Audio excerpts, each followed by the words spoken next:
Assalamualaikum, selamat malam semua. Apa khabar?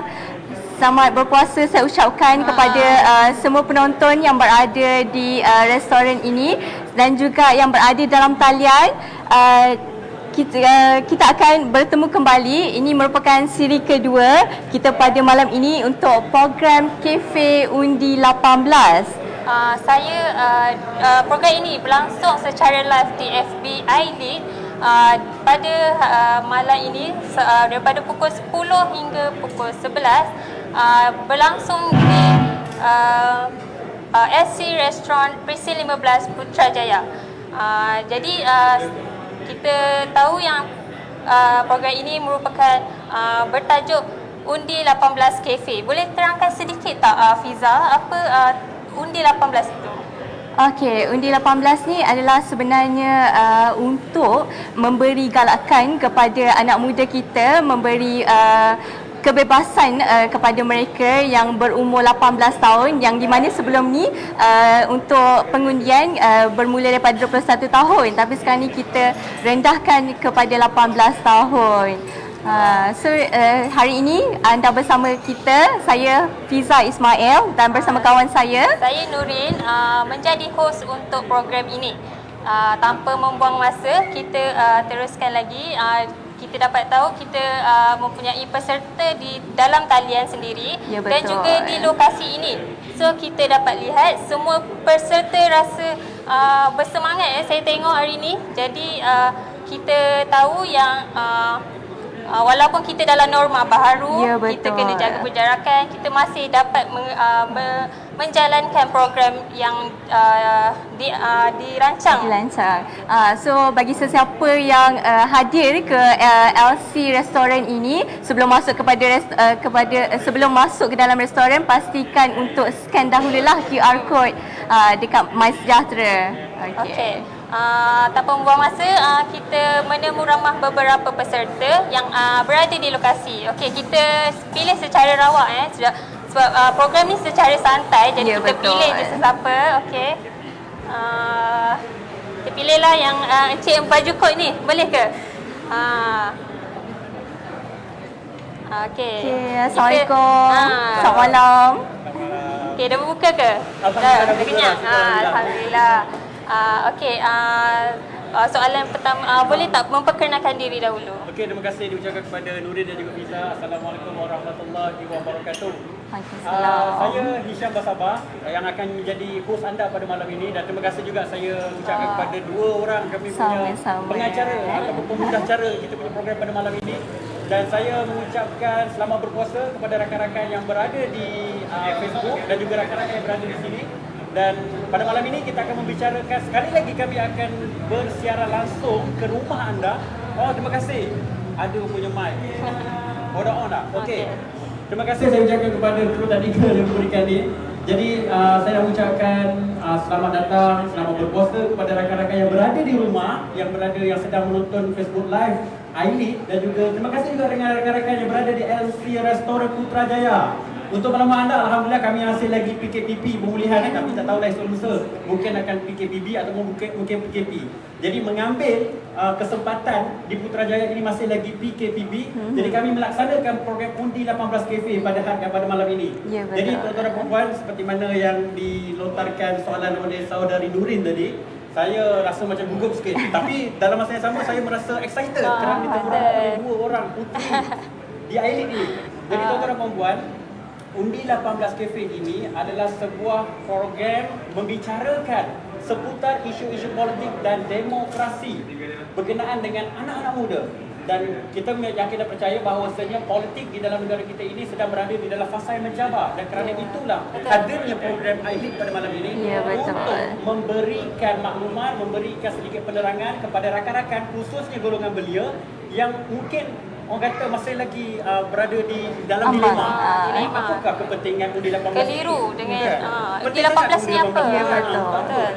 Orang kata selama ni kita 21 tahun dah okey dah negara kita. Tetapi rupa-rupanya masih ada lagi perkara-perkara yang harus kita tambah baik. Ya, betul. Dan di sini Aileen KBS mengambil tanggungjawab tersebut untuk memberikan penerangan dan membicarakan perkara-perkara seputar isu politik dan demokrasi di negara kita, khas untuk anda yang berada di luar sana. Dan juga pada malam ini juga Nurin dan juga Fiza, kita ada dua orang panel yang akan bersama-sama dengan kita pada malam ini. Orangnya muda tetapi hebat-hebat, mempunyai ideologi, orang kata mempunyai idealism dan juga aktivisme yang sangat-sangat kukuh kepada untuk membicarakan Undi 18. Jadi saya kembalikan semula kepada saudari Nurin dan juga saudari Fiza. Okey, terima Okey, kasih. terima kasih banyak. Bagus moderator kita hari ni. Sangat bersemangat dah. Handsome pula tu kan. Okey. So dekat sini sebelum kita nak teruskan untuk mengupas topik kita pada hari ini mengenai Undi 18, kita akan memanggil kita punya ketua pengarah untuk memberikan sepatah dua kata untuk program kita pada hari ini. So saya ingin memanggil ketua pengarah kita, iaitu Tuan Haji Ahmad Haswandi bin Haji Ahmad untuk bersama dengan kami. Assalamualaikum Tuan Haji. Baik, Waalaikumsalam warahmatullahi wabarakatuh. Terima kasih Tuan Haji kepada okey malam ni okey? okey. Agak bergaya malam ni. Terima kasih kepada Fiza dan Nurin atas pengendalian untuk sesi kita pada malam ni ya. Mungkin pengalaman baru juga untuk Fiza dan Nurin kerana diminta untuk bertugas mengemudi sesi kita pada malam ni sebelum saudara Hisham akan bersama dengan ahli-ahli panel ya. Ya, betul. Saya yakin dan percaya insya-Allah sebagai kita nak meraihkan anak muda dan juga belia-belia di Malaysia ni, maka kita tampilkan jugalah mereka-mereka yang bukan saja jiwanya muda, orangnya muda betul. untuk mengemudi program-program Undi 18 cafe kita pada malam ini. Betul. So saya nak tanya kat sini, apa harapan Tuan Haji lah untuk program yang kita adakan pada malam ini? Okey, baik. Undi 18 Cafe ni adalah satu program yang telah kita anjurkan sebelum ni, siri yang pertama, dan kini adalah siri yang kedua pada malam betul. ini. Siri kedua. Dan program ini adalah program yang dilangsungkan secara santai. Kita akan berbicara, bersembang, bual bicara hal-hal berkaitan dengan Undi 18, termasuk juga berkaitan dengan demokrasi negara, perlembagaan persekutuan, bagaimana penglibatan belia dan remaja pada hari ini, belia-belia awal pada hari ini, dan persediaan mereka berkaitan dengan Undi 18.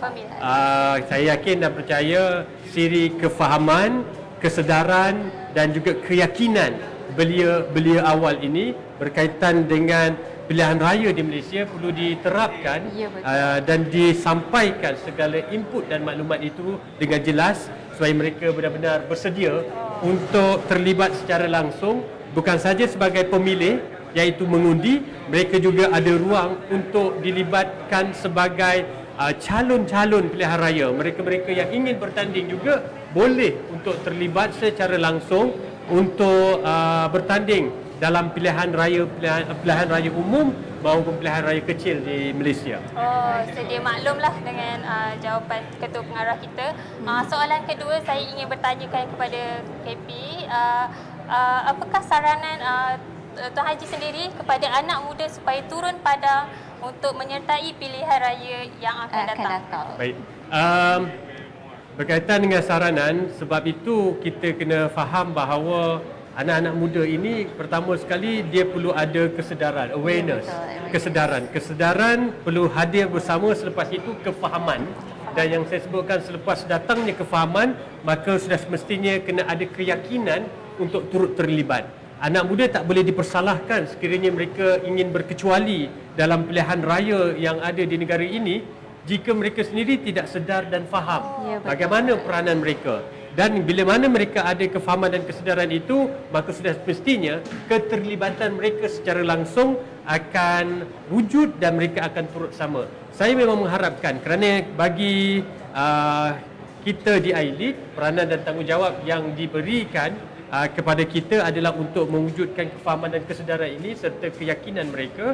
Kolaborasi kita dengan pihak Akademi Pilihan Raya, kolaborasi kita dengan Suruhanjaya Pilihan Raya, maka sebab itu kita akan cuba untuk memberikan segala bentuk maklumat, input dan juga pengetahuan berkaitan dengan pilihan raya ini kepada segenap lapisan, merentasi mereka-mereka bukan saja yang berusia 18, 19, 20 tahun, termasuk juga mereka-mereka yang berusia seawal 15, 16, 17 tahun. Kerana persediaan itu perlu dilakukan secara berstruktur. Itu yang kita nak sampaikan. Dan harapan besar saya kepada sekalian anak-anak muda, belia-belia yang di luar sana, agar mereka turut terlibat.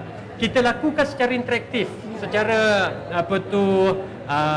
mixed mode, iaitu kita buat secara bersemuka dan juga di dalam talian, dan kita yakin serta percaya bila program-program seumpama ini sampai ke pengetahuan anak-anak muda ini, sudah semestinya mereka akan turut sama terlibat dan mereka akan dapat sesuatu supaya mereka zahirkan tanggungjawab mereka sebagai pengundi dan warga negara Malaysia.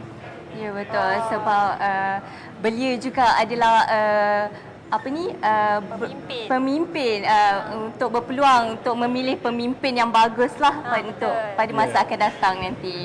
Belia ni slogan yang selalu saya sebut, belia hari ini pemimpin negara masa depan tu dia dah tak berapa, bukan tak relevan, tetapi kita kena lebih, orang kata, berpijak di bumi yang nyata bahawa belia hari ini, pemimpin hari ini untuk memimpin negara pada masa depan. Dia tetap bukan pada masa depan menjadi pemimpin. Hari ini sudah bergelar pemimpin.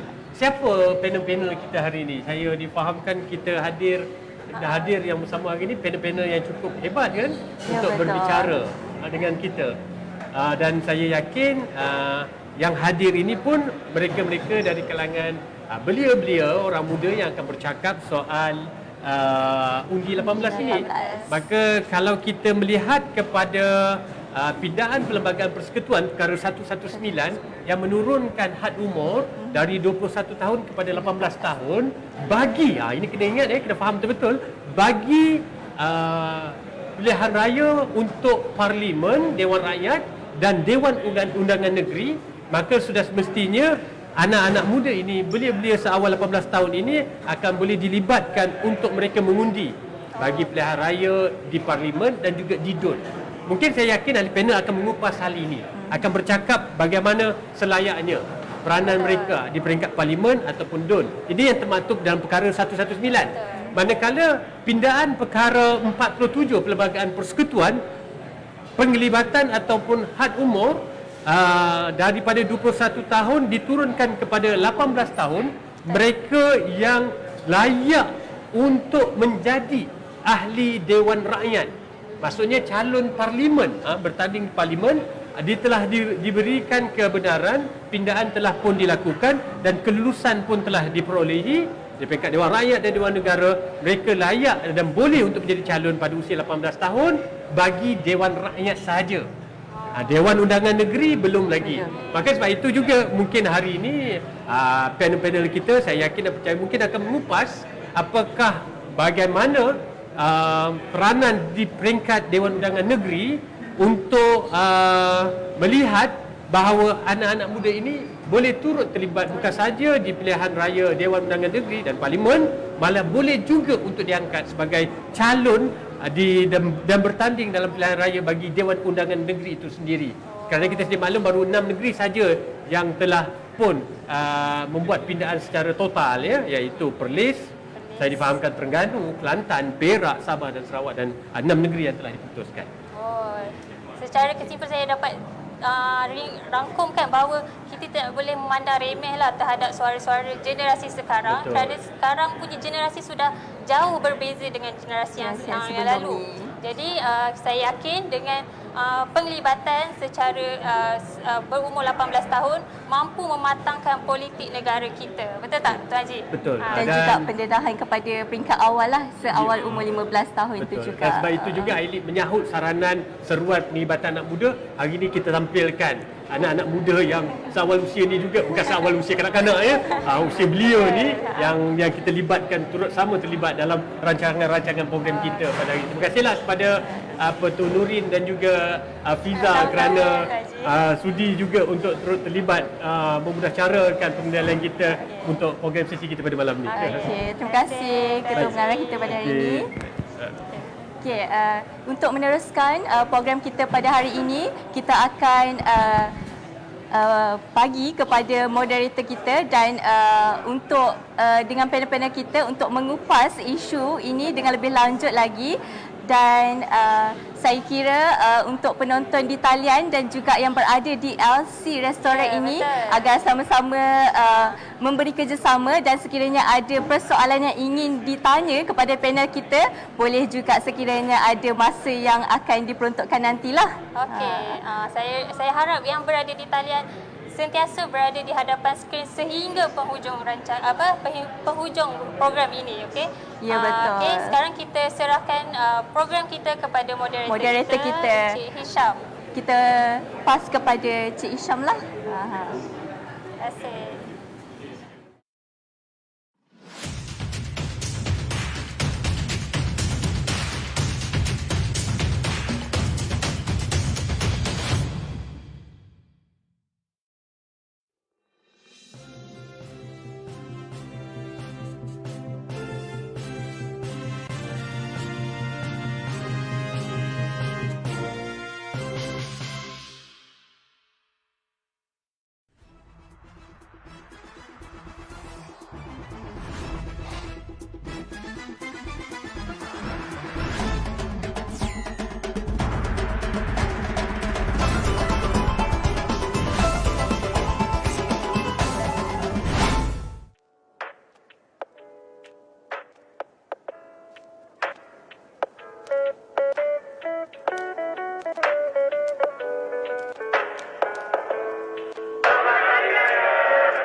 Assalamualaikum warahmatullahi wabarakatuh. Salam sejahtera kepada tuan-tuan dan puan-puan yang berada di rumah dan juga yang berada di LC Restoran Putrajaya.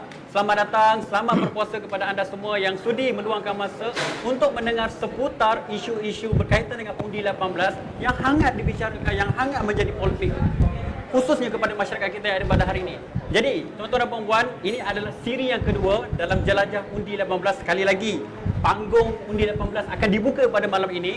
Raya-raya juga tuan-tuan dan puan-puan. Tetapi isu-isu yang berkaitan dengan masa depan negara perlu untuk kita perhalusi bersama-sama dengan kita punya panel yang kami bawakan kepada anda pada malam ini. Jadi, saya ingin memperkenalkan, saya adalah Hisham Basabah, penolong pengarah ILID Kementerian Belia dan Sukan yang akan menjadi moderator ataupun host anda pada malam ini. Bersama-sama dengan saya, Saudara Syafiq Rizwan Jamaluddin, Pemangku Presiden Majlis Belia Selangor. Orangnya hebat tuan-tuan dan puan-puan. Anak muda yang berjiwa merdeka, anak muda yang mempunyai wawasan yang sangat besar demi pembangunan negara. Selamat datang, bro. Terima kasih. Okey, hari ini puasa Puasa alhamdulillah. Ada penting belum ada lagi Tak lah? ada, setakat ni okey. Setakat ini. Setakat ni okey. Setakat ini alhamdulillah. Tapi macam saudara Syafiq ni dia untung lah, dia boleh beraya dengan keluarga dia sebab rumah dia dekat area sini je kan. Tapi kita tanya lagi dengan seorang panel kita yang kami bawakan, saudara Hilal Azmi. Hello. Ketua Inisiatif Astro Awani yang sudi meluangkan masa pada malam ini. Beliau adalah orang media yang kami bawa kepada anda untuk membicarakan berkenaan dengan orang kata apa, sudut pandang orang media kepada undi 18. Jadi bro, okey? Boleh. Tadi Tak ada masalah. dari rumah tanya ada roblox apa? Alhamdulillah tak ada roblox. Okey. Semua okey eh? Jalan cantik. Walaupun permit dah minta tapi oleh sebab tak ada roblox, alhamdulillah, syukur sangat. Okey. Jadi saudara Hilal dan juga saudara sahabat saya Syafiq Rizwan, kami akan membicarakan berkenaan dengan undi 18 ini. Tajuk yang kami bawakan kepada anda pada malam ini adalah penting sangat ke undi 18 ni? Kan? Jadi, bro, Syafiq, pada pandangan anda lah, penting sangat ke undi 18 ni? Sampai nak kena bawa juga, nak kena jayakan juga tu. Bismillahirrahmanirrahim. Assalamualaikum warahmatullahi wabarakatuh. Terima kasih saudara Hisham dan juga Ailid kerana menjemput saya untuk bersama-sama dalam siri kedua. Saya faham kan? Alhamdulillah. Maksudnya awal-awal tu maksudnya saya ni orang penting lah lebih kurang dalam kita bincang tu kan. Penting sangat ke undi 18 ni kan. Sebenarnya kalau kita tengok dari segi penting tak penting, undi 18 ni adalah satu benda yang membawa kepada pembaharuan, reformasi kepada struktur demokrasi kita. Jadi ianya satu perkara yang sangat-sangat penting dalam ekosistem demokrasi kita.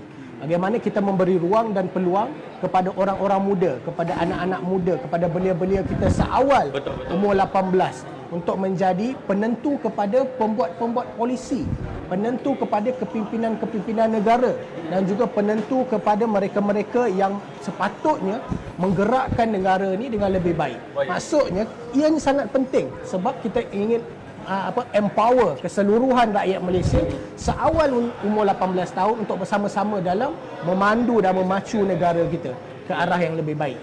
Setakat. Jadi itu adalah pandangan, sudut pandang daripada seorang aktivis belia di negara kita, sahabat saya, saudara Syafiq Rizwan. Jadi kita nak tahu juga pandangan daripada orang media ni macam mana, tuan-tuan dan puan. Biasa orang media ni dia sangat-sangat orang kata kritikal berkenaan dengan image, berkenaan dengan personality golongan muda. Jadi Hilal, kalau nak jadi seorang pemimpin muda ni, kalau kita tengok, adakah pemimpin muda yang macam saya ni, pakai baju t-shirt, pakai sneakers, pakai seluar jeans koyak ke, bagaimana seorang anak muda untuk dia menjadi seorang pemimpin, personality yang mana yang perlu anak muda tu ada? Okey. Kalau kita cakap pasal undi 18 ni kita tengok balik 30 hari yang lampau bagi anda yang menonton kita di Facebook ni. Sejak 30 hari yang lampau ada lebih kurang 270,000 interaksi media sosial di Facebook yang berlaku berkaitan dengan hashtag undi 18 sahaja. Oh, banyak juga. 270,000 ke atas. Itu minimum Okey, jadi bila itu berlaku, ini bermakna bahawa kesedaran tu dalam kalangan orang muda sebenarnya sememangnya dah sedia ada. Yang mana mereka ini sebenarnya kalau kita tengok balik, nak tengok orang muda sekarang berbanding yang tahun-tahun sebelumnya ataupun dekad-dekad yang sebelumnya, mereka ini mungkin lebih banyak terdedah berbanding dengan generasi yang sebelumnya. Jadi apa yang boleh kita katakan, kalau dia cakap dia penting, mungkin dia penting seiring dengan keperluan zaman. Sebab kalau satu masa dulu orang yang mungkin ada ruang ataupun berkeupayaan untuk menggunakan handphone itu hanyalah orang yang berumur 21 tahun ke atas Atau orang kaya. ataupun orang yang mungkin berada sikit. Tapi sekarang ni budak 3 tahun pun dah ada handphone. Jadi Saya pun dah minta phone. jadi maksudnya kalau kita cakap berkenaan dengan, kalau dari sudut medianya, saya suka bercakap tentang media sosial contohnya. Betul. Akses kepada media itu juga sudah lebih rendah. Okey, orang muda yang lebih muda, budak sekolah pun dah ada akses kepada media-media dan juga bagaimana untuk mereka menghadam maklumat-maklumat itu untuk dimanfaatkan dalam kehidupan mereka. Jadi bagi saya, kalau berbalik kepada soalan Hisham tadi, kita tengok balik idea ataupun personality yang macam mana. Sebab apa, kalau kita nak cakap tentang personality ni, banyak je pemimpin yang unik personality dia kat dalam dunia ni. Banyak yang unik. Okey, banyak yang kalau kita cakap pelik, bahayalah kan. Dia tidaklah pelik, tetapi dia unik sebab manusia ini diciptakan unik kan. Macam kawan saya selalu cakap.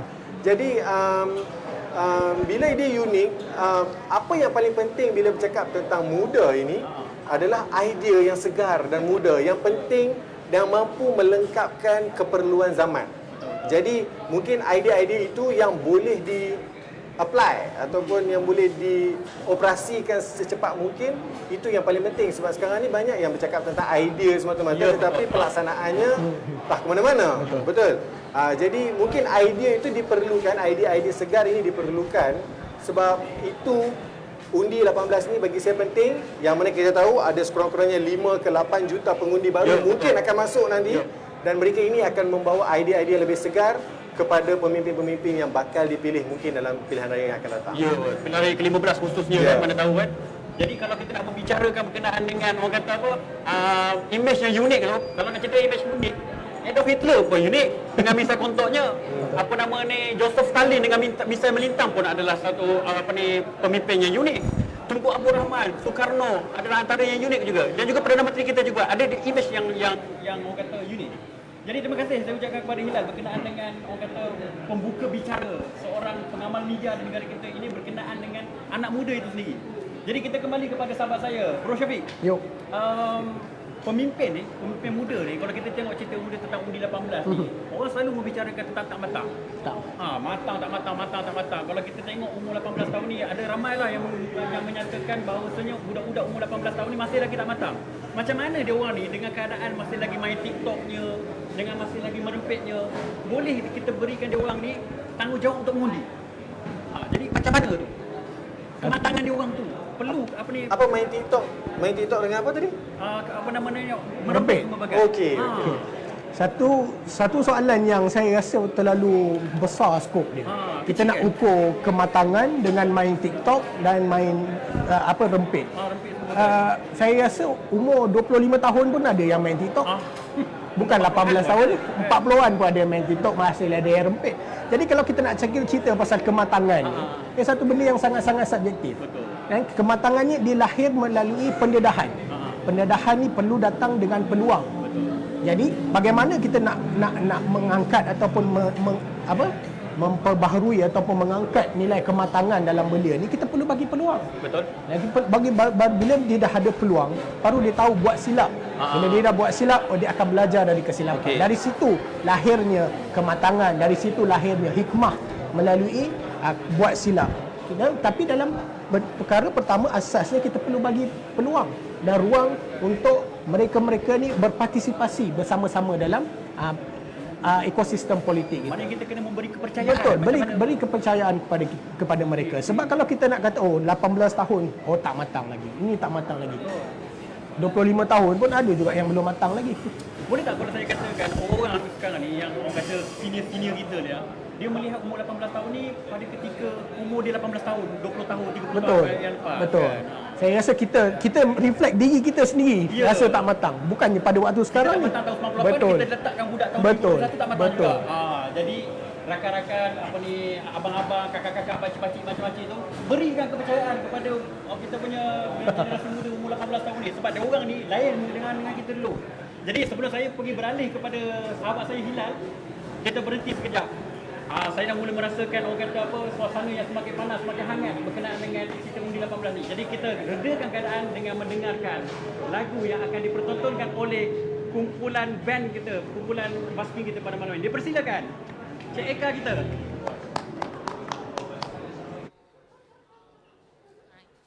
Okay, 3.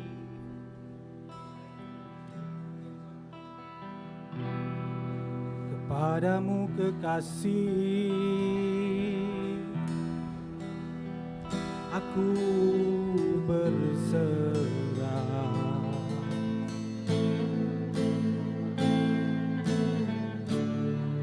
Kerana ku tahu kau lebih mengerti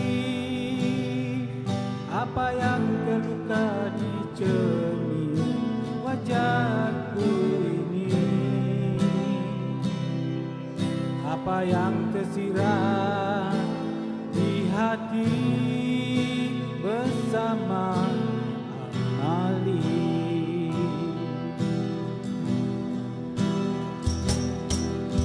Padamu kekasih, aku bertanya,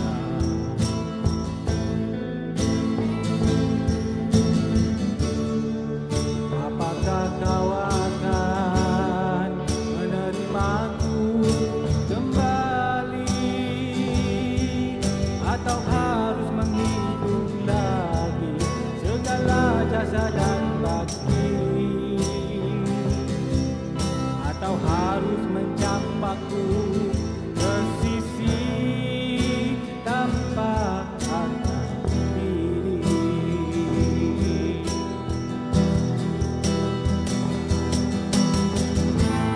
Hanya padamu kekasih,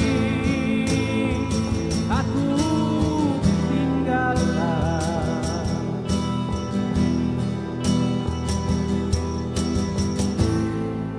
Jawaban yang belum kutemukan,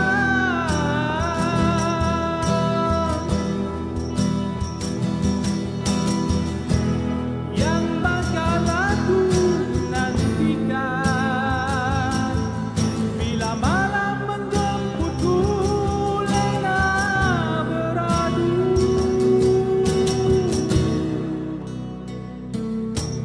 Padamu kekasih, aku serahkan.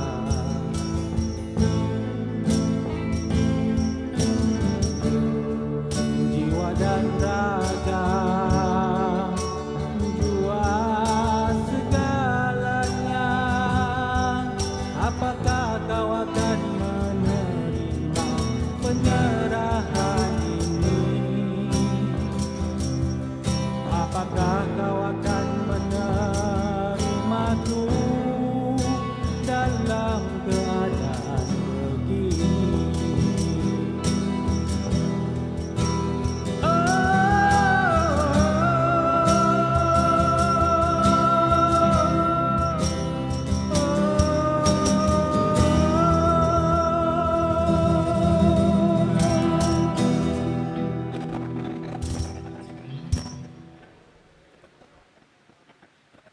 Okey, terima kasih diucapkan kepada sahabat-sahabat saya yang menyanyikan lagu Kepadamu Kekasih.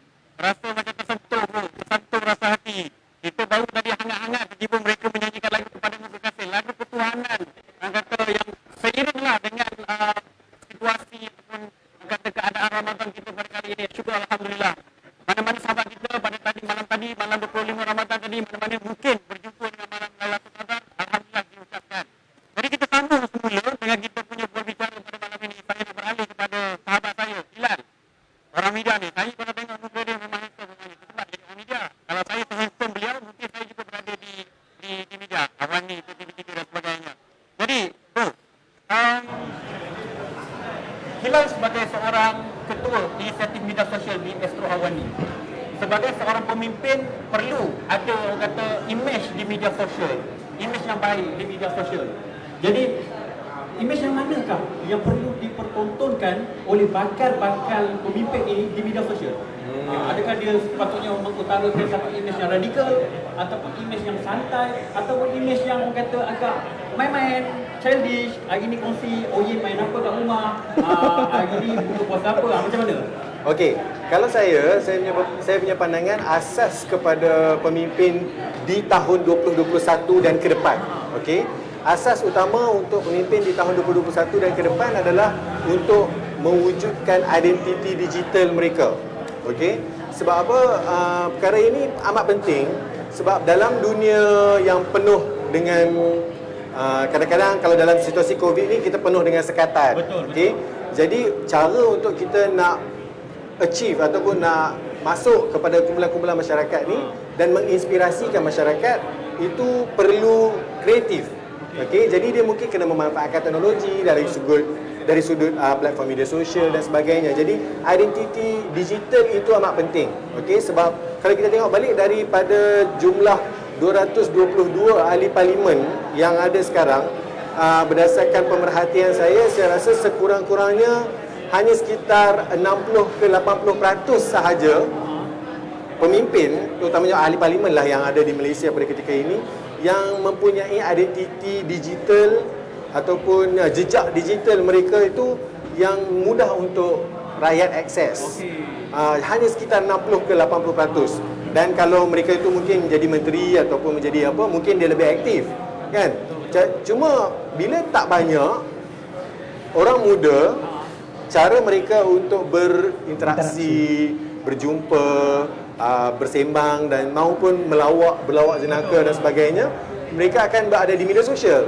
Kalau dulu mungkin kita perlukan dewan untuk melakukan aktiviti dan dewan itu sekarang sudah berubah menjadi dalam bentuk digital. Tidak dinafikan aktiviti-aktiviti yang bersemuka macam ni juga agak penting, tetapi identiti ataupun jejak digital juga agak penting bagi saya. Jadi kalau dari segi personality media sosial yang perlu ada pula, mungkin mereka ini perlu lebih terbuka untuk berkongsikan perkara-perkara ataupun aktiviti-aktiviti harian mereka yang tidak tertakluk hanya kepada aktiviti yang membabitkan untuk mendapatkan political mileage semata-mata.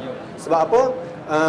Saya suka juga untuk puji beberapa sosok pemimpin yang memang bagi saya amat kreatif dalam berada di media sosial. Contohnya, kalau macam sekarang ni kita tengok balik, mencontoh YB Syed Saddiq sebelum ni, mungkin sebelum dia menjadi seorang pemimpin ahli parlimen, dia mungkin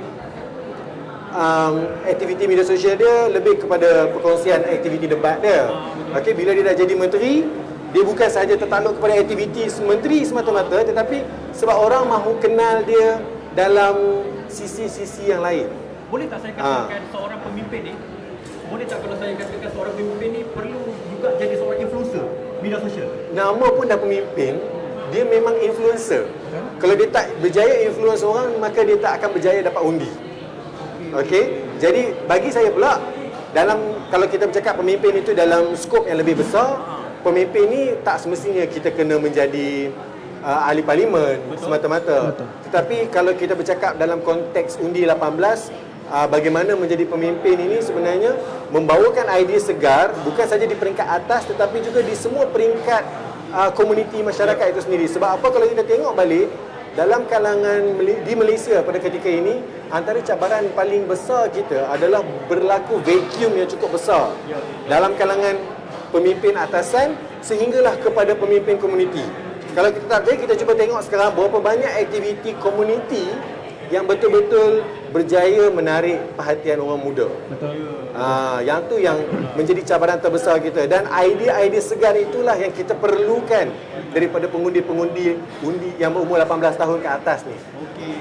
Sebab kita bukan apa, kalau kita tengok balik, kita tengok dekat dalam contohnya kalau kita tengok di kawasan urban di KL, Selangor, Putrajaya contohnya, rata-rata kita mungkin agak sibuk dengan komitmen harian, kerja dan sebagainya. Tapi ada antara kita yang saya percaya juga, ramai juga yang tak kenal pun jiran dia. Betul. Kadang-kadang kita tak kenal pun jiran kita, melainkan berlaku sesuatu. Kat situ baru kita kenal jiran kita. Itu pun mungkin ia berlaku selepas beberapa tahun kita tinggal kat situ. Jadi itu yang perlu kita ketengahkan, dan saya percaya juga dengan situasi COVID-19, perintah kawalan pergerakan dan sebagainya ni, benda tu akan dipercepatkan. Sebab kita dah banyak di rumah, mungkin kita juga banyak lebih kenal jiran kita, apa masalah dia tak makan ke dan sebagainya, mungkin kita boleh ambil tahu dan mungkin itu juga boleh diperbaiki dari masa ke masa. Terima kasih. Nampak kita nampak orang kata apa, sudut pandang orang media ni lain daripada kita yang biasa yang berada di government ke. Mungkin aktivis ni pun nampak berbeza sedikit pandangan kan. Jadi kalau katakan seorang pemimpin tu, kalau nak cerita pemimpin yang influencer ni, pemimpin yang popular ni, Ronald Reagan dulu pun, dia jadi sebelum jadi Presiden Amerika Syarikat, beliau juga adalah seorang bintang filem. Arnold Schwarzenegger, dia adalah, betul ke pronunciation? Arnold susah nak hidup. Anak susah nak hidup pun, sebelum dia jadi Governor California, beliau ada superstar Hollywood. Dan mungkin esok lusa, kemungkinan kita tak tahu pelakon-pelakon yang ada dekat Malaysia ni, penyanyi-penyanyi ke, mungkin orang-orang yang tergedi-gedi dekat TikTok pun mungkin akan jadi Mungkin pemimpin. Sebab orang punya apa, appearance mereka punya orang kata apa, pengaruh bidang sosial tu. Jadi terima kasih saya ucapkan kepada sahabat saya Hilal. Saya nak beralih kepada rakan saya Syafiq ni. Ini orang kata partner in crime saya sejak zaman orang kata zaman jahiliah tu lah. Sekarang ni kita orang semua dah berubah alhamdulillah. Cuma Hilal ni dia agak senior sikit, tak sempat nak berjahiliah bersama-sama dia. Okey. Bro Syafiq. Kalau kita lihat sekarang ni ada apa ni, tapi sebelum tu rasa tekak haus lah. Tekak haus lah. Saya rasa saya nak order lah. Ada minta kepada siapa nak order minum sikit, haus tu tekak. Oh, boleh order? Boleh order. Oh, ingatkan jangan mahal-mahal sangat lah. Bajet tak banyak. Saya nak minta siapa? Hello bro, nak order sikit. Order minum sikit. Sebab kita sambil-sambil kita bersembang ni macam getih-getih kat mamak lah kan. Untuk anda yang berada di LC restoran ni, kami mohon kepada anda untuk patuhi SOP protokol kesihatan dengan masuk saja ke premis ini. Tolong scan MySejahtera, pakai topeng, tapi ketika makan tak payahlah pakai penutup muka kan. Pelik sangat pula. Lepas tu jaga jarak. Jaga jarak fizikal. Kami ni walaupun tak sampai semeter tapi insya-Allah saudara Syafiq dan juga Hilal ni bebas COVID, alhamdulillah. Saya juga begitu. Syukur alhamdulillah. Mudah-mudahan. Okey bro. Order Hilal, nak minum apa? Teh ais satu bang. Teh ais? Teh ais. Teh ais saja. Nampak. Orang media memang minta teh ais je. Nasib baik minum dekat LC. Saya nak barley swam. Barley swam. Bagi jaga suara sikit. Jaga suara. Macam nak nyanyi pula tu Saya oleh sebab malam ni saya nak berjaga malam, saya nak minta kopi o swam. Kopi o swam. Ada kuda-kudapan tak? Boleh bawa aku kuih ke apa ke kat belakang kau. Bawa je kat sini, dia boleh makan je. Boleh insya-Allah. Bawa Yang ada roti nan cheese ni. Apa? Roti nan cheese. Roti nan cheese. Tak ada main-main ni. Banyak pula dah minta. Okey, terima kasih abang Sedih bang. Nasib baik pakai bintang muka. Kalau tak kita boleh pertontonkan wajah handsome. Orang yang ambil order pun handsome, apatah lagi yang jadi panel pada malam ni. Jadi rakan-rakan saya nak berbalik semula kepada sahabat saya, Syafiq. Syafiq, kalau kita tengok sekarang ni, ramailah suara-suara yang mengatakan undi 18 ini hanya mainan orang politik saja. Hanya semata-mata untuk mencapai kepentingan politik mereka. Adakah benar benda tu? Sebagai seorang aktivis belia lah, anda melihat tu dari sudut aktivis. Kalau kita tengok dari sudut aktivis, aktivis-aktivis yang menggerakkan undi 18 ni, kalau kita tengok dari segi sejarahnya, undi 18 ni dah gerak lama dah sebenarnya. Dia sejak daripada 2016, 2017 lagi untuk mencapai kepada kelulusan di parlimen sebelum Wadi Syed Saddiq bawa ke parlimen. So 2016, 2017 dah bawa dah. Kita dah start bercakap tentang nak menurunkan had umur pengundi ni di parlimen. Kita nak turunkan daripada 21, ada yang cadangan dulu nak turunkan ke 15 kerana mengikut bakal negara-negara maju dan segalanya. So di peringkat aktivis, kita merasakan ianya satu benda yang sangat progresif. Sebagaimana kita merasakan bahawa dengan menurunkan had umur mengundi ini, kita memberi ruang kepada lebih banyak rakyat negara untuk bersama-sama dalam membina polisi dari sudut memilih pemimpin. Jadi daripada sudut pandang ahli politik pula, kita tahu apa yang ahli politik ni dia nak satu benda dia. Dia nak undi. Betul. Ahli politik ni dia nak undi. So dia nak pusing ikut mana pun, baik daripada parti mana, kerajaan, pembangkang ataupun siapa-siapa pun, matlamat ahli politik adalah untuk menjadi pemimpin ataupun kerajaan, untuk jadi kerajaan. So untuk jadi kerajaan dia nak undi. So apa yang kita boleh lihat di Malaysia, di negara kita ni, polemik-polemik yang berlaku ni adalah bagaimana kita nak bargain ataupun kita nak memujuk pengundi-pengundi baru ni, kan? Politik parti ini cara setiap parti politik itu untuk mendekati ataupun untuk meraihkan pengundi-pengundi bakal pengundi baru yang kita tahu mungkin dekat 5 atau hingga 8 juta pengundi baru yang 18 tahun ni. So kita dapat lihat pelbagai reaksi, pelbagai cara yang dimainkan oleh orang politik. So bagi saya ini itu terpulang kepada strategi parti politik masing-masing, terpulang ke strategi kepada pemimpin-pemimpin parti masing-masing. Sama ada ia nak menjadikannya sebagai satu political win ataupun ia betul-betul tulus ikhlas untuk menjayakan undi 18 ini, itu bergantung kepada strategi parti politik masing-masing. Sebab ada parti politik yang merasakan bahawa kalau kita benarkan undi 18 ni mungkin ia tidak memberi advantage kepada parti mereka. Tapi ada setengah parti politik merasakan bahawa kalau kita benarkan undi 18 ini berjalan, ianya memberi satu big win kepada parti politik mereka. So ini yang kita dapat lihat, ada setengah yang rasa ianya akan menjadi disadvantage kepada mereka. So kita dapat lihat mereka ni sedang bermain lah. Sebab kita tahu pokok pangkalnya, hujungnya adalah undi. Dia nak cakap macam mana pun undi yang tu yang dia nak, kan? Dan kita tahu untuk menuju ke pilihan raya, macam kita selalu cakap sebelum-sebelum ni, daftar pengundi itu penting. Dah settle belum settle lagi? Itu yang paling utamanya. Daftar pengundi itu yang tak settle lagi. Itu sebablah kita terpaksa dulu. Betul. So apa yang kita lihat di peringkat aktivis, peringkat NGO ni, kita mendesak kepada Suruhanjaya Pilihan Raya untuk menyegerakan pendaftaran undi 18 ini supaya daftar pengundi itu dia dah ready. So bila dia dah ready, terpulang kepada parti politik dia nak gunakan secara macam mana itu tak kisah. Yang paling pentingnya di peringkat aktivis, di peringkat NGO ini, kita nak pastikan kerana ianya telah lulus di parlimen. Dan ianya diundi secara hampir majoriti. Betul. Lebih daripada 2/3. Sampai dah akhir kita. Saya nampak saudara Syafiq dia dah semakin tu. Jadi kita boleh kumpulkan tekak tu. Pasti sikit lagi dia. So bila dia dah lulus di parlimen di Sagata, dah hampir keseluruhan, saya rasa 221 bukan 122 kalau tak silap. Lebih lah. 211 orang ahli parlimen kita mengundi untuk meluluskan undi 18. Maksudnya ahli parlimen kita pun percaya bahawa undi 18 ataupun belia-belia bawah 18 tahun kita ni perlu diberi ruang. Jadi bila dah diluluskan, apa yang kita harap ianya dapat dilaksanakan dengan segera. Ya, itu yang kita di peringkat aktivis lah, di peringkat NGO. Di peringkat parti-parti politik seperti yang saya kata tadi, ada yang merasakan ianya bagus untuk parti mereka. Ada yang merasakan mungkin sedikit tidak bagus kepada parti mereka menjelang kepada pilihan raya yang terdekat ini. So ini yang kita dapat lihat bagaimana perbezaan antara NGO yang betul-betul memperjuangkan benda ni kerana kita menginginkan hak diberikan secara tulus dan telus kepada rakyat-rakyat kita untuk mengundi kepada pemimpin-pemimpin kita. Parti politik kita nak pusing ikut mana pun, yang paling pentingnya matlamat utama dia ialah menang pilihan raya.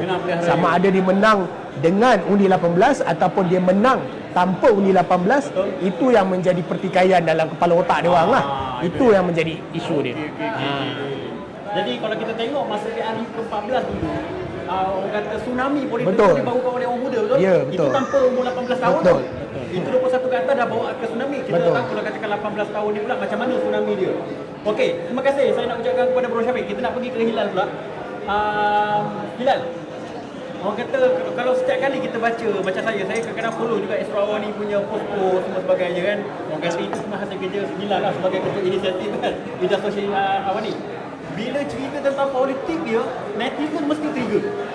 Kadang-kadang dia salahkan kerajaan, kadang-kadang dia salahkan Esra Awani. Dia kata Esra Awani ni macam lah. Dia kata Esra Awani ni orang kata bila kerajaan ni kau jilat, bila kerajaan ni kau jilat. Jadi ini siapa yang bermasalah ni? Media yang bermasalah ke netizen yang bermasalah? Cuba komen sikit. Dia bukan masalah. Sebab kita sebagai media, tugas kita adalah untuk memberi maklumat. Okey. Bila kita Ini jawapan memberi, Samad ke macam? bila bukan dia, tapi itu asas kepada Media. pekerjaan Betul. seorang ahli media. Betul, ada Okey. etika dia. Tujuan dia adalah untuk memberi maklumat kepada rakyat. Jadi cara untuk maklumat itu disampaikan, dipackage-kan dan sebagainya, itu bergantung kepada media house tertentu. Okey. Dan sekarang ni pula media itu pula semakin luas, yang mana kita ada media sosial. Sebab tu ada setengah orang dulu masa PKP pertama dulu, apa yang dia cakap? Bila polis tahan dia cakap dia kerja. Kerja apa? Media. Media mana? Media sosial. Dia boleh pula melawat. Dia boleh pula buat lawak kat polis. Jadi tahap itulah yang ada di rakyat Malaysia pada ketika ini. Yang mana mereka boleh memanfaatkan media sosial itu untuk bersuara maupun menyampaikan apa saja maklumat yang mereka rasa penting untuk mereka. Mungkin juga memanipulasi kan? Mungkin boleh jadi, sebab tu juga berlakunya kebanyakan kes berita-berita palsu dan sebagainya. Jadi bila macam tu, kami sebagai, kalau saya bercakap sebagai Astro Awani kita akan sentiasa bercakap, memberi maklumat yang sewajarnya, apa yang diperlukan oleh rakyat untuk rakyat tahu pada ketika itu. Okey. Dan perkembangan terkini dari masa ke masa itu kita akan bagi setiap masa, dan kita akan terus ikut apa saja pemimpin-pemimpin, sosok-sosok yang dominan itu bercakap, itu kita bagi dia bercakap, yang tak dominan pun kita bagi bercakap. Jadi ruang bercakap itu ada, dan rakyat untuk komen juga ada. Jadi dia tidak ada masalah dekat situ. Dia bukan bagi kami di Astro ni, mungkin dia bukanlah ada isu berkenaan dengan kita nak jilat siapa atau apa, cuma kita menjalankan tanggungjawab kita bahawa ini adalah maklumat yang mungkin perlu anda tahu. At the end of the day, untuk membuat keputusan mengundi itu adalah anda yang ada di rumah. Itu je yang paling penting. Sebab yalah, kita guna media, Syafiq guna media sosial, dia suka komen, ada orang suka provoke dan sebagainya. Itu biasa. Betul. Tapi sebab itu mulut orang. Orang berjari, orang nak bercakap. Betul. So, tak ada masalah. Sebab saya dimaklumkan, orang kata netizen, orang kata masyarakat Malaysia ni adalah antara masyarakat yang sangat-sangat aktif dekat media sosial. Betul. Dia tak kira apa benda. Contoh pada malam ni pun mungkin kalau kita tengok kat komen-komen apa, mungkin ada yang hentam. Tapi peduli apa, betul tak? Memang itulah netizennya. Tapi itu memang itulah tempatnya Itulah untuk ruang dia. bersuara. Betul, Yes, betul. itulah ruang dia. Jadi bagi saya tak ada masalah untuk itu, dan itu juga yang perlu menjadi skill set yang penting yang perlu ada kepada seorang pemimpin. Betul. Sebab apa, kalau seorang pemimpin itu kalau tidak tahan untuk dihamburkan dengan kata-kata, Tahan maki lah senang cakap. tahan maki kan, dia kalau cerita P. Ramlee itu dia adalah salah satu cerita tahan maki. Orang kata nasihat tu dah berpuluh tahun dah bagi tahu. Tahun dah bagi tahu dulu dah. Itu dia dah bagi tahu dari dulu lagi dah. Jadi untuk adik-adik yang nak jadi pemimpin tu, muka kena muka tempe adik. Kena tahan, orang kata Dia kena bukanlah muka tempe sangat. Tapi bagi saya dia yang paling penting adalah dia terbuka untuk menerima kritikan dan perlu bertindak cepat ke atas sebarang kritikan yang berlaku. Itu yang paling penting. Sebab apa, sekarang ni ada juga orang cakap, okey, ini ada juga orang cakap. Okey. Kita dah kritik, kita dah bagi tahu, kita dah bagi tahu secara depan-depan, tepi-tepi, belakang-belakang dan sebagainya, tidak juga berlaku perubahan. So mungkin itu idea yang mungkin perlu diberi perhatian kepada siapa-siapa yang nak jadi pemimpin di waktu akan datang ni lah. Siapa kata Malaysia tak bebas dari segi media? Anda duduk dekat Facebook, duduk dekat Twitter, duduk dekat IG, duduk dekat TikTok dan sebagainya, anda bebas untuk mengutarakan. Tetapi orang kata, bak kata Robert Mugabe dia kata, saya sebagai pemimpin, saya tak kisah pun kalau kau nak komen apa-apa, tapi hak saya untuk memenjarakan kamu di atas komen kamu. Jadi standby. Segala kebebasan mesti ada batasnya. Dan jangan dilupa, Allah dah bagi tahu dah dalam surah Al-Hujurat ayat 6. Tolong, apa saja maklumat yang datang kepada kamu, hendaklah kamu tapis terlebih dahulu. Tengok betul tak betul. Itulah perlunya ilmu, betul jadi barulah kamu boleh bercakap, boleh orang kata apa, berkongsikan tentang satu-satu maklumat tu. Sebab bila cerita tentang politik dan demokrasi ni, bro, luas bro. Betul. Siapa-siapa pun boleh bercakap. Dan itulah pentingnya menggunakan akal.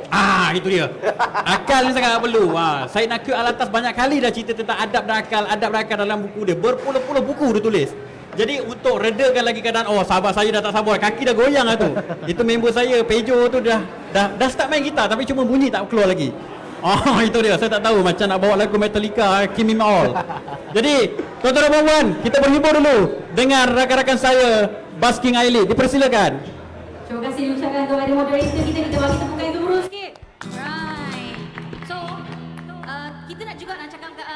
terima kasih kepada penonton-penonton yang masih lagi setia bersama dengan kita. Dan dalam masa yang sama kita minta share dan like. Share banyak-banyak dan like banyak-banyak supaya kita memeriahkan lagi dan menghangatkan lagi kita punya program pada malam ini. So, kita teruskan dengan lagu kita. Dipersilakan. Mempersembahkan. Dipersilakan pula mempersembahkan.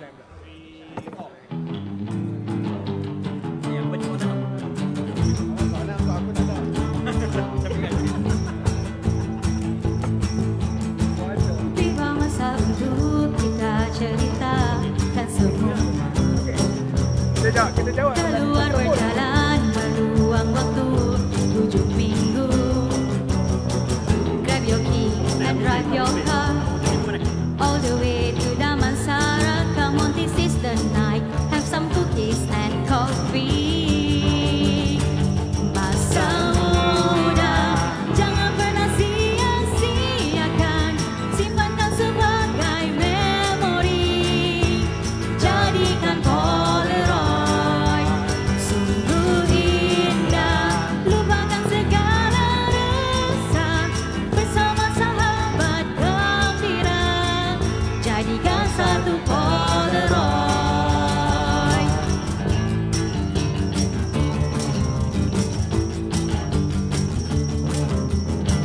Biarkan mereka berkata apa yang dirasa.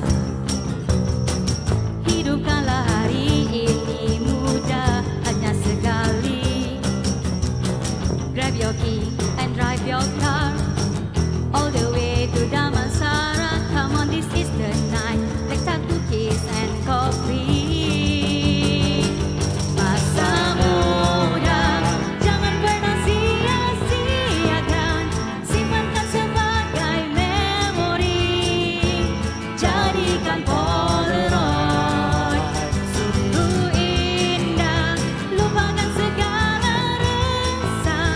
Bersama sahabat gembira. Jadikan satu Polaroid.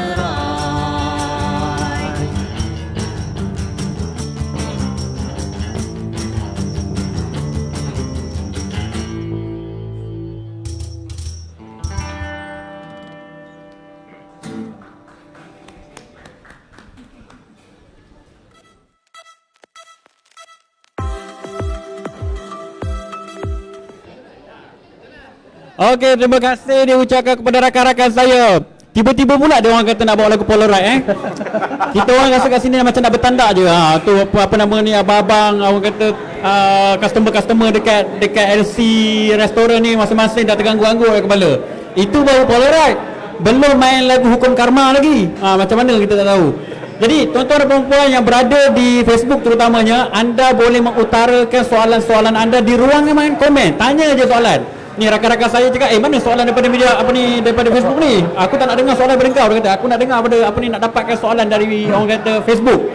Jadi orang kata mengambil anda punya soalan. Saya nak bacakan satu soalan yang dikemukakan oleh sahabat Ras Rashad, macam kenal Ras Rashad minta dia nak tanya pada Syafiq. Ni Syafiq kena jawablah soalan dia ni. Okey, Syafiq. Minta panel Encik Syafiq Rizwan Jamaluddin ulas berkenaan silibus pilihan raya program MFLS. Ini dah cerita ni dah rentas kluster ni. Untuk maklumat anda semua, sahabat saya Syafiq ni dia buat master dan dia mengkaji tentang MFLS, Malaysia Future Leader School, yang dijalankan oleh AILID. Pandai-pandai je dia nak ulas kan. Kita orang pun tak pernah buat research, dia buat research. Jadi alang-alang ketua pengarah saya ada dekat sini, mintalah kalau boleh dijadikan sebagai salah satu pemikir kita di AILID. Kita lobby siap. Kita live. Dia rakan-rakan Majlis Belia Selangor pun ada, mungkin kita boleh jadikan sebagai kita punya tinker juga. Jadi bro, macam mana bro? Ni kena jawab ni. Dari negeri di bawah bayu saya rasa. Soalan dia tadi apa? Minta saya ulas tentang berkenaan silibus pilihan raya dalam MFLS ni. Kena ada ke macam mana? Dalam MFLS. Dalam MFLS. Okey. Pertamanya saya nak betulkanlah, bukanlah saya mengkaji tentang MFLS ni, bukan. Okey. Tapi saya menjadikan program MFLS ini sebagai salah satu subjek dalam assignment saya. Dalam assignment pun dah kaji tentang MFLS, apatah lagi dalam tesis. Dalam assignment saya. So dalam MFLS ni kita tahu matlamat MFLS ni adalah untuk melahirkan pemimpin-pemimpin muda, bakal-bakal pemimpin muda sejak daripada umur 15, 16, 17 tahun. Kan kita tahu itu adalah matlamat dia. So kalau kita tengok pelbagai modul, sebab saya tak adalah kaji sampai setiap modul tu saya kaji. Tapi kita dapat lihat dalam modul ada beberapa modul yang sangat baik dalam MFLS untuk melahirkan ataupun melatih sifat-sifat kepimpinan kepada belia-belia kita, belia-belia bersekolah. Kalau kita tengok di MFLS punya skop lah. Namun ada sedikit bagi saya ada sedikit ruang penambahbaikan untuk MFLS ini menjadi satu tempat untuk kita melatih ataupun memberikan pendedahan awal kepada belia-belia bersekolah ni berkaitan tentang sistem demokrasi, sistem kenegaraan, ilmu-ilmu berkaitan kenegaraan, bukan ilmu-ilmu berkaitan politik kepartian. Ini benda yang satu kita kena betul-betul perincikan secara jelas. Kita bila kita bercakap tentang politik, bila kita bercakap tentang politik di kalangan belia-belia bersekolah ni, kita tahu kalau kita nak cakap ni dia seolah-olah satu benda yang sangat-sangat tak boleh cakap kan, sebab politik ni kita sempitkan kepada politik kepartian. Tapi sepatutnya kita perlu bercakap atau kita perlu memberi awareness tentang ilmu-ilmu kenegaraan, tentang bagaimana penubuhan negara Malaysia, bagaimana hubungan antara kaum dahulunya yang membawa kepada penubuhan Malaysia, yang sepatutnya hasrat dan semangat itu perlu kekal utuh sampai bila-bila. Bagaimana China, India dan lain-lain bangsa yang sama-sama membangun Malaysia negara ini pada masa dulu, dan semangat itu perlu untuk kita terus galas bersama-sama hingga ke bila-bila. Itulah asas pembangunan negara kita. Ini kita kena masukkan dalam modul MFLS. Juga dalam modul MFLS mungkin kita boleh masukkan bagaimana sistem demokrasi, sistem pemilihan, mengundi, misal kata mengundi simulasi pilihan raya, misal kata mungkin dalam satu slot tu mungkin boleh jadikan satu mini pilihan raya. Daripada berkempen, daripada mengeluarkan poster, manifesto, bagaimana dia nak melontarkan, mungkin boleh buat satu simulasi, satu slot simulasi pilihan raya. Bagaimana nak mengundi. Mungkin dalam tu juga kita boleh latih belia-belia budak-budak muda ni bagaimana nak jadi pacabar, polling agent, counting agent kan? Ini tempat yang kita kena didik. Sebab ini adalah satu benda yang dalam sistem pilihan raya kita kan. Kita tak boleh kata kita nak latih dia jadi pacabar sebab kita nak latih dia jadi pacabar parti politik, bukan. Kita bukan nak latih dia jadi pacabar parti politik, betul kan. Kita bukan nak latih dia jadi pacabar UMNO, pacabar PKR, bukan. Tapi kita nak memberi pendedahan awal kepada mereka. Literasi tu. Inilah sistem perjalanan politik pilihan raya kita. Daripada awal penamaan calon, daripada awal manifesto, bagaimana membentangkan, bagaimana mereka menjalankan kempen dan segalanya, sampailah ke hari pengundian, bagaimana cara pangkah, misal kata, bagaimana kalau tak sampai sekarang tak habis-habis, undi rosak kan. Bagaimana cara counting agent duduk, macam mana. Ini semua satu proses yang kita perlu memberi pendedahan. Betul. Boleh kita masukkan dalam MFLS syllabus. Misal kata mungkin bukanlah di level 1 atau level 2, mungkin di level 3 supaya ia menjadi satu syllabus yang memang dah dididik dan diasuh. Ini yang paling penting. Sebab bila kita faham proses pilihan raya tu daripada MFLS program yang kita ada ni, saya rasa tak ada orang yang akan persoalkan belia kita tak tahu mengundi. Tak ada orang yang akan persoalkan budak-budak ni tak matang untuk mengundi. Sebab dia tahu bagaimana nak membuat keputusan. Ini yang saya rasa kita boleh tambah baik lah. Takkan ada lah berlaku punya pangkah dekat belakang kereta undi tu. Betul. Itu saya nak jawab soalan Rashad tadi lah. Jadi lontaran yang diberikan oleh sahabat saya, saudara Syafiq ni, macam nak tambah kerja kami kat Elite ni. Tapi tak apa. Mungkin kluster kenegaraan dan juga kluster kepimpinan boleh berkolaborasi dalam memberikan literasi politik di dalam syllabus MFLS ini sendiri? Kalau tak tahu nak buat, mungkin boleh lantik Hai, lobby lagi. Lobby. Jadi untuk menjawab tadi, sebenarnya saya sebagai Fesi Tier 3 okay. tahun lepas lah. Tahun ni nampaknya macam tak kan, tapi tak apa.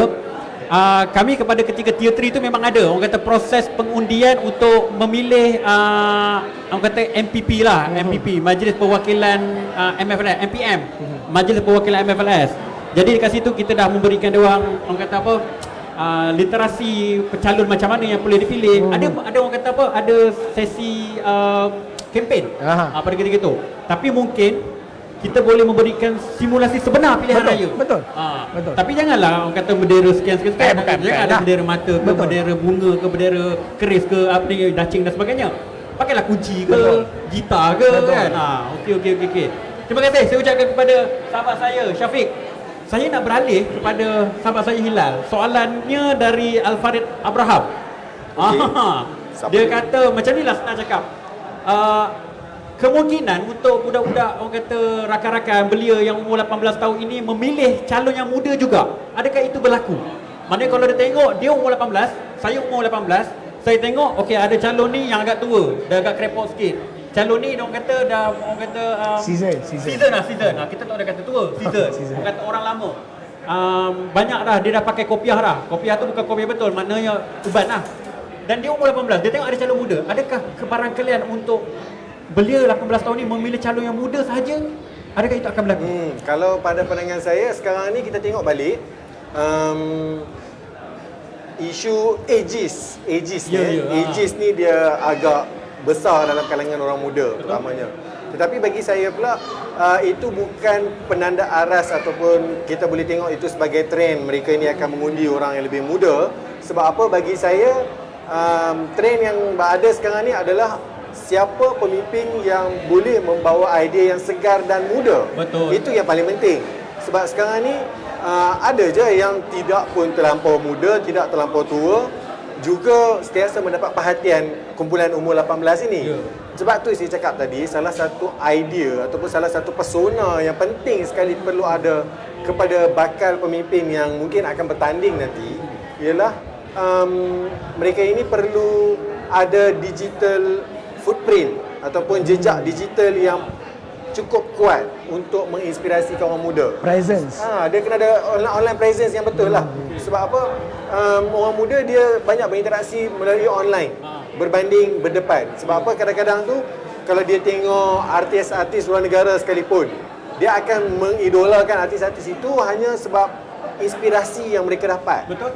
Dan mereka akan memilih untuk bersama dengan artis itu hanya kerana inspirasi yang mereka dapat daripada artis itu, daripada perkongsian-perkongsian yang ada. Jadi itu adalah antara perkara yang paling penting. Tapi bila bercakap tentang, saya just nak tambah sikit daripada apa yang Syafiq cakap tadi tu, dan soalan yang ditanya tadi berkenaan dengan mungkin silibus dan sebagainya. Bagi saya, pada pandangan saya, secara peribadi, silibus berkenaan dengan kenegaraan ni dah ada dalam mata pelajaran sejarah. Kalau kita tengok dalam peringkat sekolah menengah sekalipun, sekarang ni dah banyak sekolah menengah yang untuk kepimpinan pelajar dia pun dah buat style mengundi. Betul. Okey? Bagi saya benda tu tak perlulah diwujudkan silibus baru pula. Ia hanya perlu diperkukuhkan just to make sure untuk semua maklumat itu dihadam dengan betul agar mereka ini boleh manfaatkannya ketika dunia dewasa nanti. Itu yang paling penting. Sebab apa? Mustahil lah mereka yang ada degree atau diploma tak reti mengundi. Betul. Mustahil. Sebab apa? Di peringkat universiti atau di peringkat IPT mereka semua melalui proses yang mana mereka perlu memilih pemimpin pelajar mereka. Betul. Kalau takkanlah Syafiq boleh jadi timbalan presiden juga masa betul. itu. Mustahil. Jadi bagi saya benda tu tak ada masalah. Jadi cuma mungkin literasi politik ataupun literasi kenegaraan itu dia mungkin datang dalam pelbagai bentuk lain. Sebab apa? Sekarang ni satu benda yang mungkin kita tidak sedar di peringkat Malaysia ini adalah kita tidak ada satu rasa kebersamaan untuk identiti Malaysia itu. Betul. Kita nak bawa Malaysia ni yang macam mana. Dan tidak ada satu pemimpin pun sekarang ni yang mungkin membawakan satu tawaran yang terbaik yang mungkin boleh membawa kita satu Malaysia. Yes, inilah Malaysia yang kita nak pergi bersama. Betul. Tak ada. Sebab kata orang Jawa, inilah Ratu Adil je. Mungkin dia macam tu. Jadi, ya itulah. Itulah dia. Itulah dia. Jadi, Maknanya sebenarnya pemimpin ini perlu orang kata, saya macam tak setuju lah bila orang kata pemimpin ini dilahirkan sebenarnya.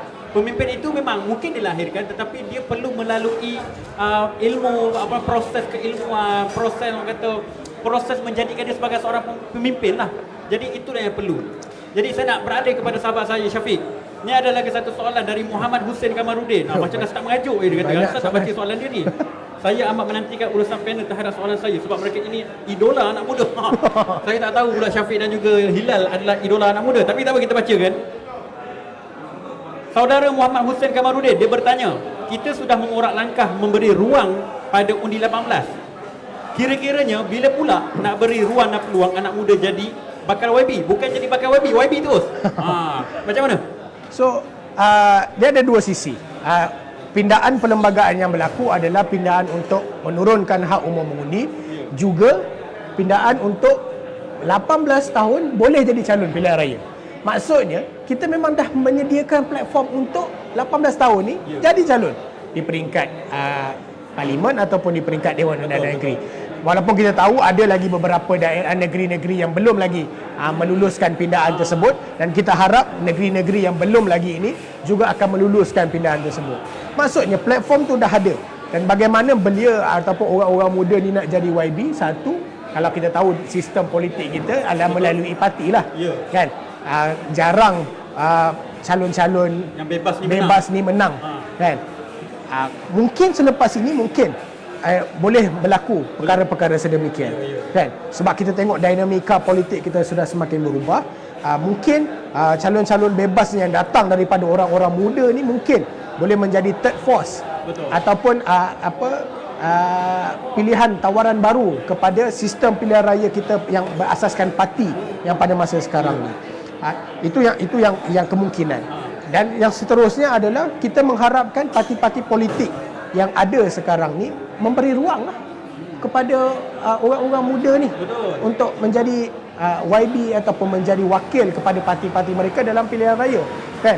So kita mengharapkan parti-parti politik boleh juga sama-sama meraihkan perkara ni. Tapi kita fahamlah, parti politik dia apapun dia ada calon, dia mesti nak menang. Betul, memang. So nak menang ni dia kena selidik macam-macam lah. So isu dia adalah, adakah orang-orang muda ni kalau jadi calon dia boleh menang? Ini menjadi isu. Ini jadi isu. Kan? Kalau dia tak boleh menang, parti-parti politik ni pun kata buat apa kita nak calonkan dia? Dia tak nak pun. Ya. Kenapa kita nak merugikan slot yang kita ada ni dengan kita tampilkan calon muda tapi tak boleh menang akhirnya? Ini yang satu benda yang kita kena kaji juga. Dan begitu juga kalau calon-calon muda ni nak tampil sebagai calon-calon bebas, adakah dia boleh menang? Dan yang selepas dia menang, adakah bagaimana pembawaan dia nanti dalam parlimen dan dalam kerajaan untuk advocate polisi dan dasar yang ini. So insya-Allah platform kita dah sediakan melalui pindaan perlembagaan yang kita dah lakukan. Di peringkat parlimen kita dah luluskan 18 tahun pun boleh jadi calon. So kalau misal kata nanti pilihan raya 15 dengar katanya angin-angin katanya mungkin bulan Ogos, bulan September. Angin mana cakap tu? Angin lah. Tapi saya rasa kan saya nak tambah sikit lah berkenaan dengan calon pemimpin muda yang saudara Husin tanyakan ni. Bukan dia tak ada ruang tau. Kalau kita belajar daripada sejarah, kita tengok sejarah lah era 70-an. Era 70-an, 80-an, banyak pemimpin-pemimpin pada ketika itu adalah berusia antara 20 ke 40 tahun. Betul. Yang mana sekarang ni dia orang dah 70 tahun. Yang mana sekarang ni mereka ni dah 70 tahun.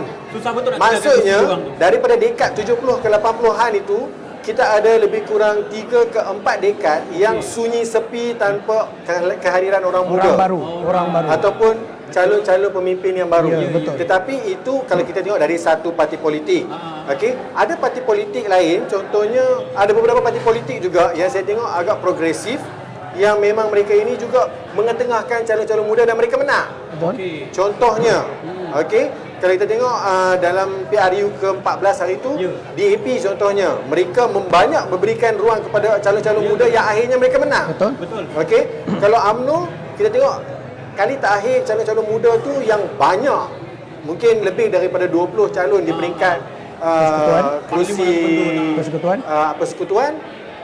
Saya rasa era 80-an Betul. mungkin, Betul. 70-an, 80-an mungkin, 90-an ke 2000, 2010 saya rasa tidak begitu banyak.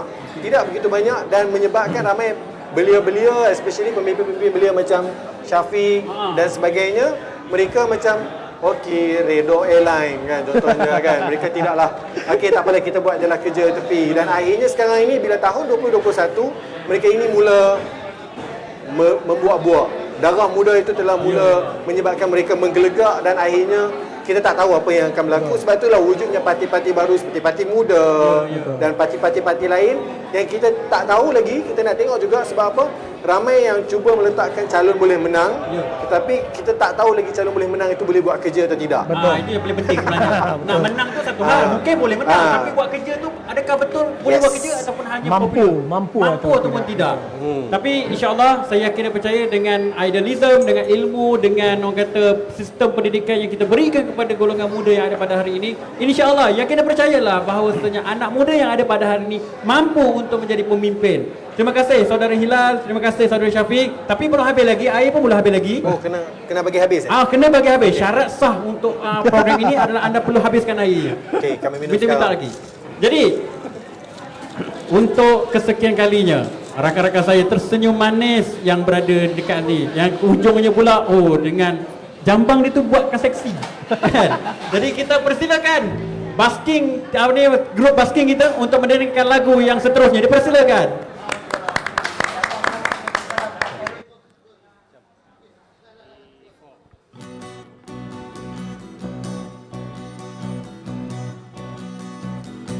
Dengarlah hai sobat, takkan maksiat dan kau bayangkan ajal mendekat. Apakan kau buat, kau takkan selamat. Pasti dirimu habis dan tamat. Bukan kosong taat sebelum terlambat. Ayo sama-sama kita taubat. Dunia sesaat, awas kau tersesat. Ingatlah masih ada akhirat. Astaghfirullahaladzim. Ingat mati, ingat sakit, ingatlah saat kau sulit. Ingat hidup cuma satu kali. Berapa dosa kau buat, berapa kali maksiat. Ingat sobat, ingatlah akhirat. Cepat ucap astaghfirullahaladzim. Pandanglah ke sana, lihat yang di sana, mereka yang terbaring di tanah. Bukankah mereka pernah hidup juga? Kita pun kan menyusul mereka. Astagfirullahaladzim. Ingat mati, ingat sakit, ingatlah saat kau sulit. Ingat hidup cuma satu kali. Berapa dosa kau buat, berapa kali maksiat. Ingat sobat, ingatlah akhirat. Cepat ucap astaghfirullahaladzim. Cepat ucap astaghfirullahaladzim. Cepat ucap astaghfirullahaladzim.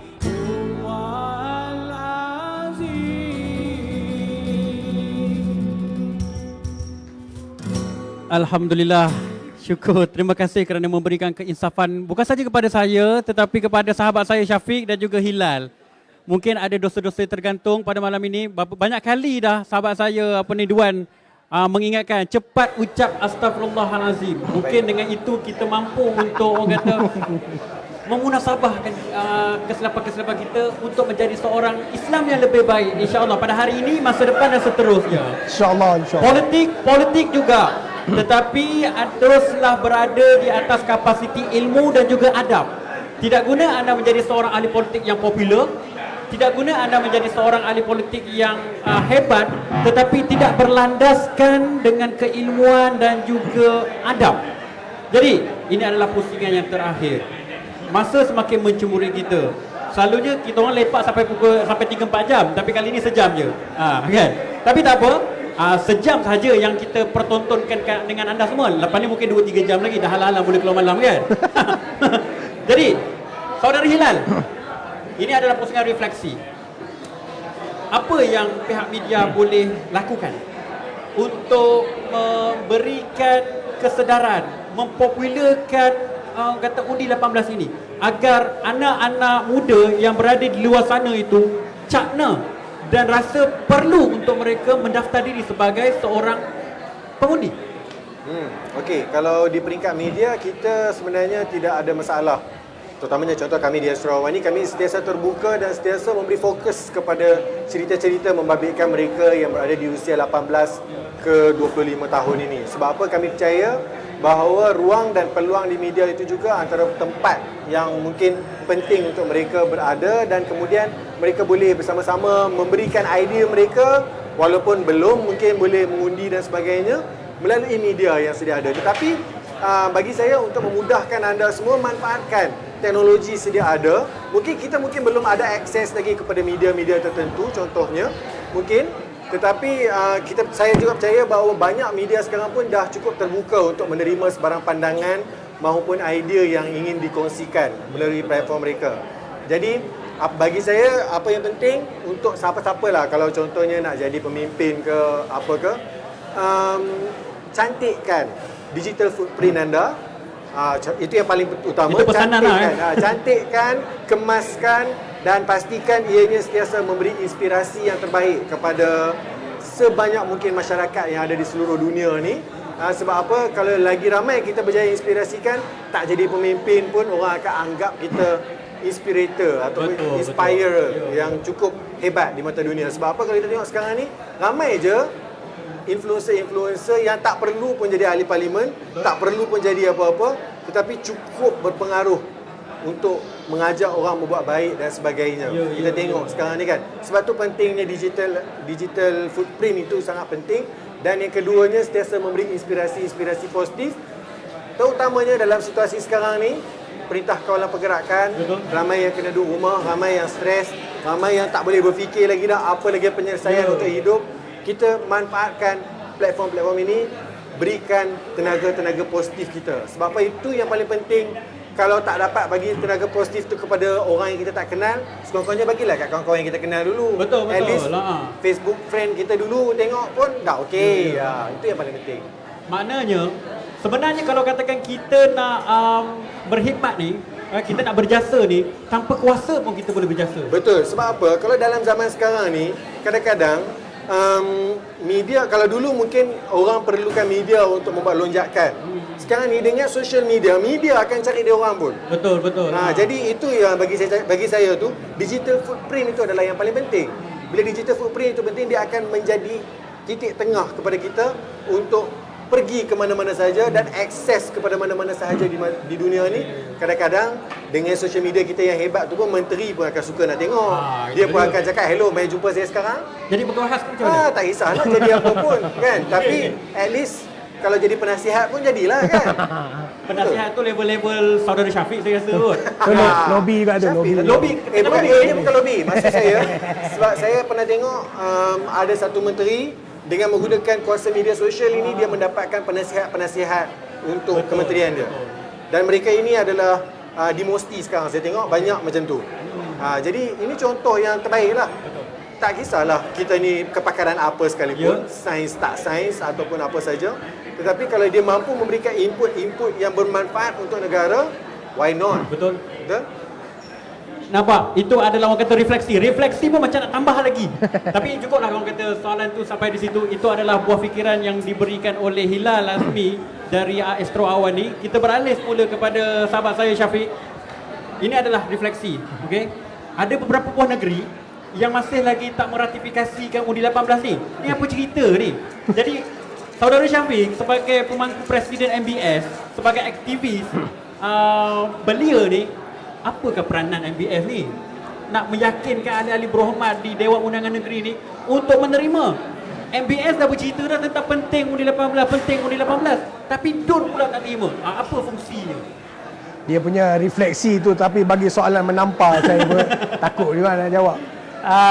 Macam ni, kita tahu banyak pergerakan ataupun program-program yang dijalankan oleh pelbagai NGO untuk memastikan undi 18 ini berjalan dengan baik dan akan dilaksanakan seperti yang telah diluluskan. Di peringkat Majlis Belia Negeri Selangor juga, kita juga akan terus mengadvokasi kepada pembuat-pembuat dasar di Dewan Undangan Negeri, kepada adun-adun kita untuk memastikan undi 18 ini diterima di peringkat negeri Selangor. Sebab tak ada sebab untuk DUN Selangor tidak sama-sama dengan hasrat undi 18 yang kita telah laksanakan.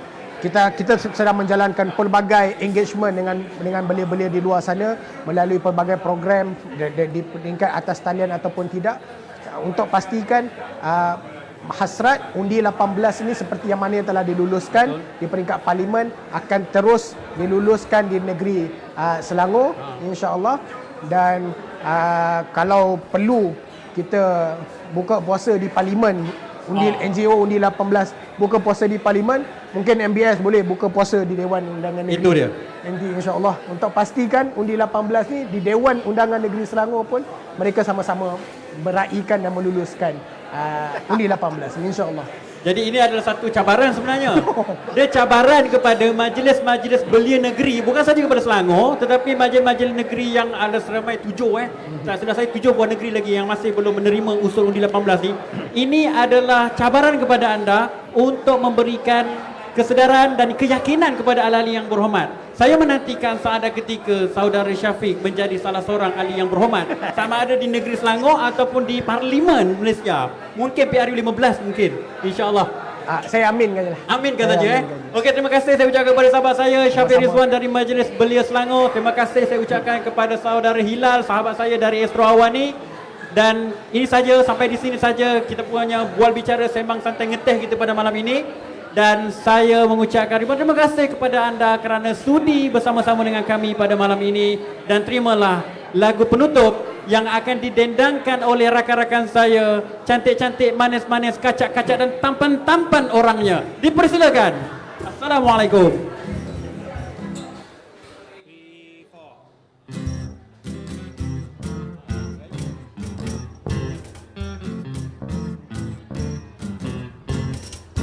Selamat Aidilfitri kepada saudara serta saudari.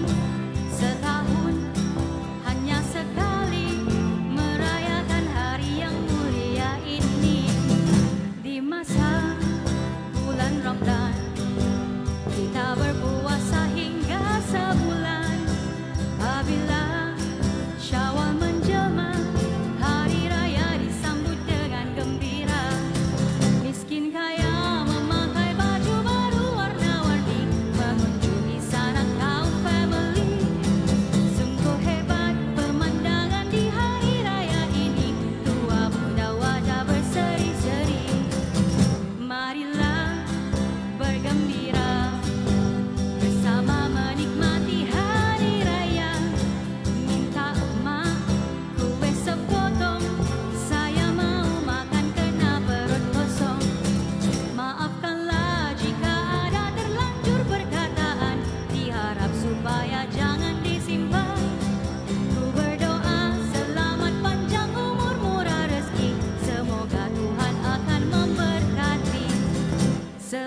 asyik bersembang, pakcik dan makcik, aduh duit raya lupa nak diberi.